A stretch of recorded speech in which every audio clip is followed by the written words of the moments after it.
अस्सलाम वालेकुम वरहमतुल्लाहि ताला वबरकातुहू। वालेकुम अस्सलाम वरहमतुल्लाहि ताला वबरकातुहू। कैसे मिजाज रहे हैं? खैरियत? अल्हम्दुलिल्लाह रब्बिल आलमीन। ये मौसम कैसे हो रखा है? गर्मी शिद्दत माशाल्लाह की थी आज माशाल्लाह। गर्मी शिद्दत की माशाल्लाह 2 दिन से बारिश हो रही है। बारिश हो रही है और अचानक से रुकी तो इतनी गर्मी। राजस्थान में ये कैसे मौसम चल रहा है? 3 दिन रेगुलरली माशाल्लाह अच्छी बारिश हुई है। माशाल्लाह। देखिए तो कई जगह तो माशाल्लाह मैंने देखा है कि ओले भी पड़े हैं। और तुम बता भी रहे थे तुम आए भीग गए, और वो तुम्हारे आईफोन के साथ क्या हुआ? कल गई वो पूरा फ़ोन पॉकेट में ही था एक्चुअली, और वो क्या ब्रेक हुआ है तो पूरा पानी उसके अंदर तक चला गया।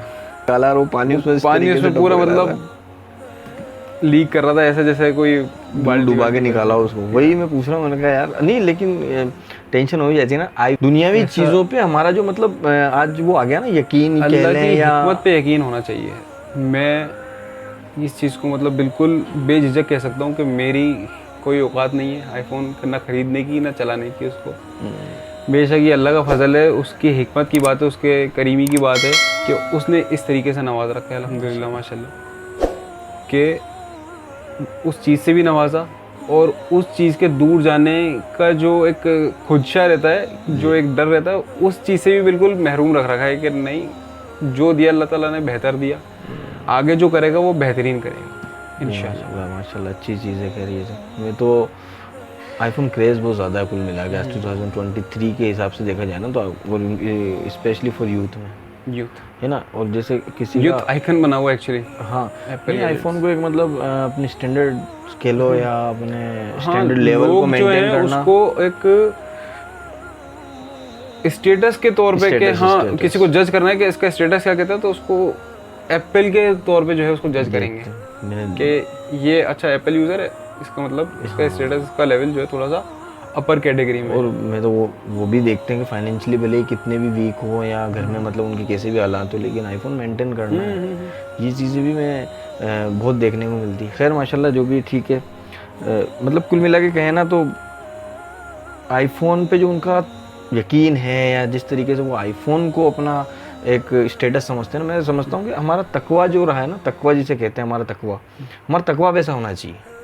जो खैर माशाल्लाह आज का टॉपिक हमने तकवे का रखा है ना, इसीलिए चीज़ मैं बताना चाह रहा हूँ कि तकवा जो माशाल्लाह हमारे को नबी करीम सल्लल्लाहु अलैहि वसल्लम ने अल्लाह ताला ने जो हमें बताया वो यही बताया कि तकवे का मीन होता है कि बचना। जगह मैंने बीच में ही सुना था कि कोई बिजनेसमैन था, उसको फॉर एग्जांपल इंडिया से न्यूयॉर्क ट्रैवल करना था फॉर अर्जेंट मीटिंग के लिए। अब उसकी फ़्लाइट मिस हो जाती है, तो वो टैक्सी से घर जा रहा होता है और बहुत एक उदास था कि मेरा इतना लॉस हो गया, ये हो गया। और अचानक से उसके पास में फ़ोन आता है कि जिस फ्लाइट से आप ट्रैवल करने वाले थे उस फ्लाइट का क्रैश हो गया। तो वो उसका गम जो था वो अचानक से खुशी में बदल जाता है और वो बिना कुछ सोचे समझे अल्हम्दुलिल्लाह। तो ये चीज़ तकवा होती है कि अगर वो बाद में कहने के बजाय पहले ही अल्लाह का शुक्र अदा कर देता कि हाँ चलो जो मैं मिस हो गई, शायद अल्लाह ने इसमें कुछ बेहतरी रखी होगी, अल्लाह की मर्जी अच्छी होगी। ये है तकवे का एक लेवल। जी कि आपको वहाँ गम करने के बजाय, उदास होने के बजाय अल्लाह के हुक्म पे राज़ी होना चाहिए। भाई सही बात है बिल्कुल आपकी। बचना जो समझता हूँ मैं, या जो स्टडीज़ में आता है, हदीसों में आता है, बचने का मीन्स तकवे का जो भारीपन है ना, जिसके तकवा इसको क्यों कहा जाता है, वो ये बचना अल्लाह के अहकाम को तोड़ने से बचना है। बिल्कुल ठीक है ना।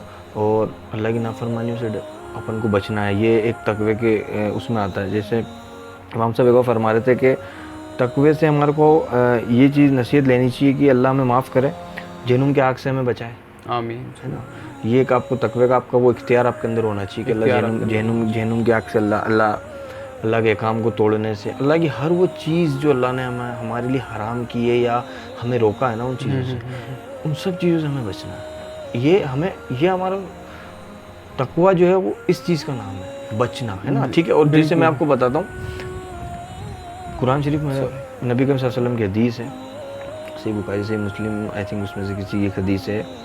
अब नबी के सल्लल्लाहु अलैहि वसल्लम जब आखिरी बार जब दोज़ख के पास जाएंगे और दोज़ख से जब आखिरी अपने उम्मतियों को निकाल के जन्नत में डालना चाहेंगे, तो जब आप दोज़ख में पहुँचोगे और उसमें से जब निकाल लोगे कुछ जो बचे हुए आपके उम्मती होंगे जिन्होंने इस दुनिया में कुछ अपनी सज़ा काट ली, जिन्होंने आखिरत की जो सज़ाएं थी जिन्होंने काट ली, वो निकाल के वो जब जन्नत की तरफ लेके जाएंगे, उसके बाद जो बच जाएंगे उसके अंदर, तब जो जहन्नम का पहरेदार होगा, जो जहन्नम के बाहर खड़ा होगा, जो फरिश्ता होगा, वो फरिश्ता कहेगा क्या नबी, ए नबी, जितने को तुमने निकालना था निकाल लिया, अब आप किसी को नहीं निकाल सकते यहाँ से। क्यों? क्योंकि अब इसमें वो लोग हैं जिनको कुरान ने जन्नत में जाने से रोक लिया। अब बताएं, अच्छा अब वो कौन लोग हैं? कुरान से पूछ लेते हैं। तो कुरान में जो जिक्र आता है वो ये आता है कि इस दुनिया में जो तुम गुनाह करो, हर वो गुनाह जो बड़े से बड़ा गुनाह, जहाँ तक कि ज़मीन से लेकर आसमान तक आप भर दो दुनिया को गुनाह से, हर गुनाह अल्लाह माफ़ करने को तैयार है। सिर्फ वो एक गुनाह था शिर्क। जो उस जहन्नम में जो लोग होंगे ना, उसमें वो शिर्क होंगे, जिन्होंने इस दुनिया में रहते अल्लाह के साथ किसी को शरीक ठहराया होगा, उसको बारोज़ क़यामत नबी करीम सल्लल्लाहु अलैहि वसल्लम भी जन्नत में नहीं ले जा सकते। क्यों? क्योंकि उससे कुरान ने रोक लिया अब जन्नत में जाने। ये आपकी मैं बात कोट करना चाहूँगा, ये बिल्कुल सही बात कही कि कुरान दलील दे रहा है इस चीज़ की कि हर गुनाह से बचा लिया जाएगा, और वो बचाएगी क्या चीज़? आपको नमाज। हर गुनाह से आपको नमाज बचा लेगी, अलावा शिर्क के। शिर्क के आगे नमाज भी आपकी कहेगी कि मैं इसकी बिल्कुल पैरवी नहीं कर सकती। इसने मतलब एक तरह से वाली बात हो गई कि अल्लाह को मानना, साथ में बुत परस्ती करना। माज़अल्लाह। तो वही तो अब सही मुस्लिम में दूसरी जगह हदीस मैंने यही सुनी कि जो नबी के वसल्लम ने जो दुआ अपनी अभी तक जो छुपा के रख रखी है अपनी, जो आप बारोज़ क़यामत के दिन अपनी उम्मत के लिए करेंगे, उसकी राहत, उसका निजात हर इंसान को होगा सिवाय उसके जिसने शिर्क नहीं किया, जिसने शिर्क किया होगा। सिर्फ उसको, उससे कोई राहत नहीं मिलेगी जो नबी के वसल्लम हमारे लिए हमें बख्शवाने की दुआ करेंगे।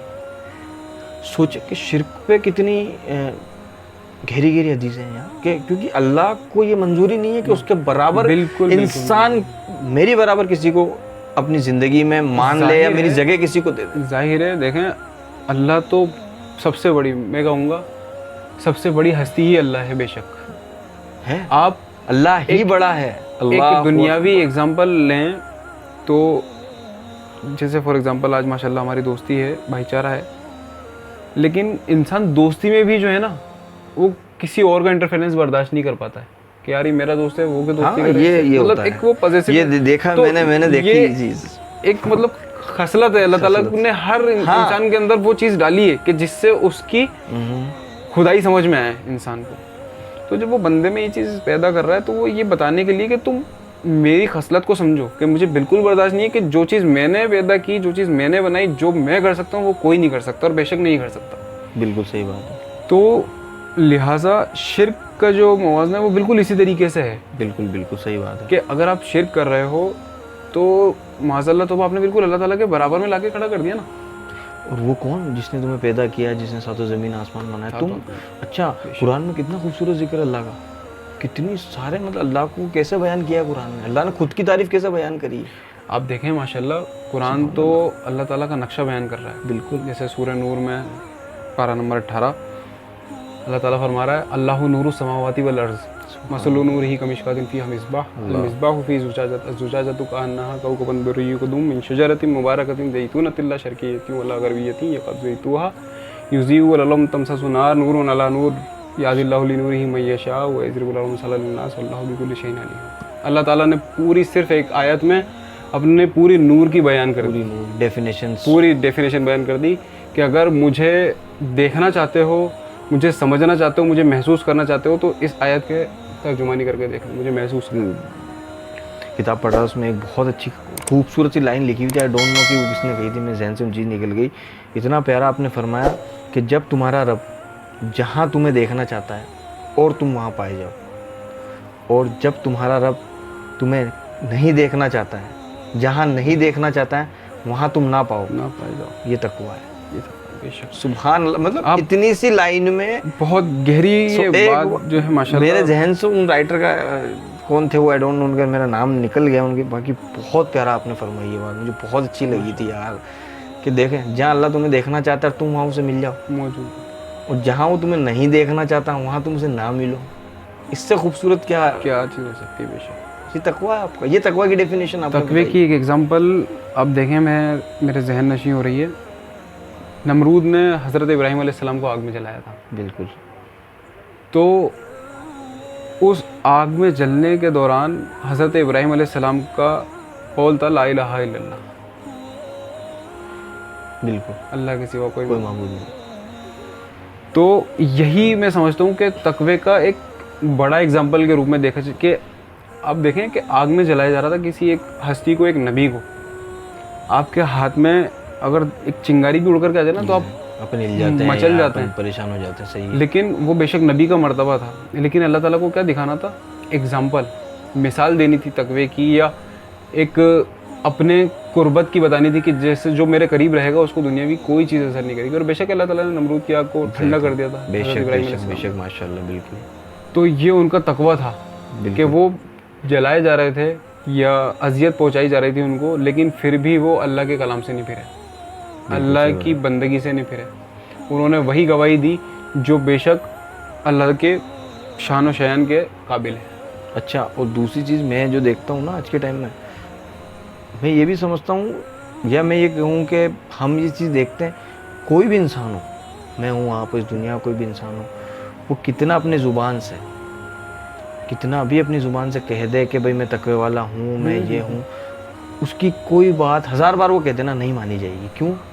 ये बात साबित होगी उसके अमाल से। उसके अमाल से। सपोज़ मैं कहूँ कि मुझे अल्लाह से डर लगता है, और मैं नमाज़ तो पढ़ ही नहीं रहा हूँ, ठीक है। अब मैं मतलब महफिल में बैठ के कहूँ आपसे ये सारी चीज़ें कि भाई मुझे तो अल्लाह से बहुत डर है, ना मैं नमाज़ पढ़ रहा हूँ, ना मुझे कोई सच झूठ का ख्याल है, ना मुझे हराम हलाल का ख्याल है, और मैं ये चीज़ एवरी टाइम कोट करूँ, यार मुझे अल्लाह से बड़ा डर लगता है, अल्लाह बचा, अल्लाह तौबा, मुझे अल्लाह माफ़ करे, अल्लाह माफ़ करे, मुझे अल्लाह से बड़ा डर लगता है। नहीं सर, आपके अमाल आपके तकवे की गवाही देंगे। क्यों? आपकी ज़ुबान नहीं देगी आपकी गवाही। क्यों? आपकी ज़ुबान नहीं दे सकती इस चीज़ की गवाही, आपके अमाल बताएंगे आपको। बिल्कुल बेशक। फिर अल्लाह ताला ने कहा भी है ना कुरान में, इन्नमल अमालु बिन्नियात, तुम्हारी नियतों को जो दारोमदार है तुम्हारे अमालों पर ही तो है। बेशक, बिल्कुल एग्जैक्टली अमालों पर है। ये बहुत एक क्रिटिकल इश्यूज़ है कि आज के टाइम में तकवे का बड़ा कमज़ोरी मैं माशरे में देखता हूँ, स्पेशली हमारी यूथ जनरेशन इस चीज़ में बिल्कुल भी इन्वॉल्व नहीं है। अपनी लास्ट टॉपिक में बात हुई थी इस दौरान, इस मामले में माशाल्लाह, कि यूथ जितना अवेयर हो रहा है इस्लाम को लेकर के, दीन को लेकर के, जी, उतना ही ज़्यादा उसके अंदर मतलब एक बेखौफी आ रही है अल्लाह ताला को लेकर के। एग्जैक्टली। तो ऐसा क्यों? मतलब भाई अगर जैसे आपको किसी चीज़ के बारे में पता चल जाए, अवेयरनेस हो जाए, तो आप उस चीज़ से उतना ही, या तो मतलब जैसे बचने वाली चीज़ें तो बचने की कोशिश करेंगे, क्लोज जाने वाली चीज़ें तो आप क्लोज जाने की कोशिश करेंगे कि मुझे मतलब इन शॉर्ट मुझे इससे कुछ नुकसान ना पहुँचे। लेकिन यूथ इतना कुछ समझने के बावजूद, इतना पढ़ने के, इतना जानने के बावजूद, और माशाल्लाह आज के सोशल मीडिया के दौर में जिसके द्वारा इतना ज़्यादा दीन जो है, दीन इस्लाम स्प्रेड हो रहा है जी, और यूथ तक पहुंच रहा है, और फिर भी यूथ के अंदर जो है वो दीन की इतनी कमज़ोरी पाई जा रही है, तो इसका क्या रीज़न हो सकता है? इसका जो मैं रीज़न समझता हूँ, या मैं अपनी जो बीती हुई लाइफ देखता हूँ ना, सबसे बड़ा जो इसका रीज़न है ना, वो सबसे बड़ी चीज़ है कि आप वक्त ही नहीं दे रहे हो किसी चीज़ को, पहली चीज़, ठीक है। दूसरी चीज़ ये होती है कि यूथ को या दुनियावी लोगों को सबसे फर्स्ट ऑफ ऑल तो ये होता है कि उनका घर का कल्चर क्या है, कल्चर क्या है ना। अच्छा, घर में कोई नमाज ही नहीं पढ़ता है, सपोज करें एक घर है उसमें सिर्फ कोई नमाज नहीं। हाँ, और दूसरी चीज़ ये भी कहता हूँ मैं, आजकल तो ट्रेंड है, ये क्या ट्रेंड है कि घर में सिर्फ अब्बा नमाज पढ़ते हैं, है ना, देखा होगा, है ना, घर में और कोई नमाज ही नहीं है, या अम्मी नमाज पढ़ती हैं, या घर के बड़े नमाज पढ़ते हैं, बाकी सब नहीं पढ़ते हैं। ये सबसे बड़ी चीज़ तो माँ बापों का सबसे पहला आके अपने, पहली चीज़ तो औलादों को सबसे पहले तो दीनी इदारे से जोड़े, पहले तो खुद जुड़े, पहले तो खुद जुड़ना, फिर बाद में औलाद ठीक को भी है। जुड़ना। अच्छा, आप खुद तो कुछ नहीं कर रहे हो, सपोज करो आप खुद तो कुछ नहीं कर रहे हो, ये दीन के लिए, अल्लाह को राज़ी करने के लिए, और आप सोचो कि हमारी औलादें साहबाओं जैसी औलादें हो हमारी, या नबियों की औलादें जैसी हमारी औलादें हो, है ना, हज़रत अली, हज़रत हुसैन जैसी हमारी औलाद, तो वो नहीं होना है, ठीक है ना। आपको सबसे पहले आपको एफर्ट पुट करना पड़ेगा अपने लिए, सबसे पहले खुद change your self first of all, ठीक है ना। खुद पहले दीन पे आओ एक साथ। अच्छा, आपने इतना 25-30 साल 50 साल जो भी अपनी दुनिया पे लिया, आप सोचोगे यार 1 महीने में बदल जाएगा, या मैं 1 महीने में बदल जाऊंगा, तो ये भी नहीं होना है, ठीक है ना। इसमें बड़ा वक्त लगता है ना। अरे अच्छा, दीन इतनी कोई फेंकी हुई चीज़ है माज़अल्लाह तौबा, या कोई ऐसी सस्ती चीज़ है जो आपको मिल जाएगी। अच्छा, ये चीज़ बताएं, इंसान दुनिया में सक्सेस होने के लिए कितनी मेहनत करता है, कितने एफर्ट पुट करता है वो इस दुनिया में सक्सेस होने के लिए। इंसान की ज़िंदगी के जो मैं देख पाता हूँ इल्मी इदारे के नज़र से, कि 3.5-4 साल का बच्चा हुआ, बस उसकी ज़िंदगी में जो है वो मसरूफियात, वो भागदौड़ शुरू हो गई कि अब इसका स्कूल में एडमिशन के बाद में फ्यूचर 10 साल 15 साल इसकी स्कूलिंग कंप्लीट होगी, आफ्टर दैट कॉलेज, फिर उसके बाद में वो सोचेगा कि कॉलेज के बाद में मुझे शायद अब आराम के दिन आ रहा है, बट एग्जैक्टली होता क्या है उसके अपोजिट। अब उसकी जो है और उससे ज़्यादा जो है एक्चुअली जो उसकी लाइफ है ना, जो मैच्योर लाइफ है जिसे वो समझ के जिएगा वो अब चालू होने वाली है ना, जिम्मेदारी उस पर अब आने वाली है। अब इस पूरे सेशन में, इस पूरे भागदौड़ के दौरान उसने ना, उसके घर वालों ने कोई उस पर ध्यान नहीं दिया। अब आप ये इतना ध्यान ना देने के बावजूद आप क्या एक्सपेक्ट कर रहे हो कि बच्चा हमारा मुसलमान है, दीन की राह पे रहे, दीन की राह पे रहे ना रहे, बट ये हमारी खिदमत करे या हमें हुस्न अखलाक हमारे साथ पेश आए। आपने उसको उस रास्ते पे रखा ही नहीं और आप उससे जो है एक्सपेक्टेशंस उसी रास्ते की। अरे यार, आपने सिखाई उसे दुनिया है, जब आपने सिखाई उसे दुनिया है तो वो कैसे आपके साथ ये सब चीज़ें करेगा? वो दुनियावी, जाहिर सी बात है, वो आपसे दुनियावी चीज़ें दुनियावी तरीके से आपसे पेश आएगा। बिल्कुल, वो क्यों आपसे वैसे पेश आएगा? जाहिर सी चीज़ है, ठीक है।